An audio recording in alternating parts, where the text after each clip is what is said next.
আল্লাহ সুবহানাহু ওয়া তাআলার দরবারে লাখো কোটি শুকর আদায় করি যে মহান আল্লাহ তাবারক ওয়া তাআলা কোরআন শোনার জন্য আমাদেরকে এখানে হাজির করেছেন।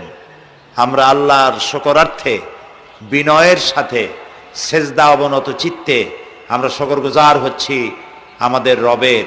সকলে বলছি আলহামদুলিল্লাহ, রব্বানা লাকাল হামদ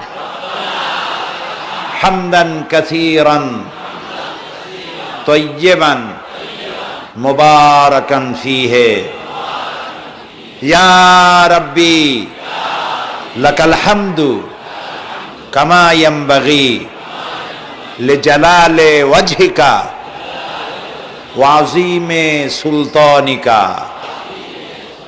আমরা আল্লাহ তাআলার দরবারে শুকরিয়া আদায় করে নিলাম। তিনি দয়া করে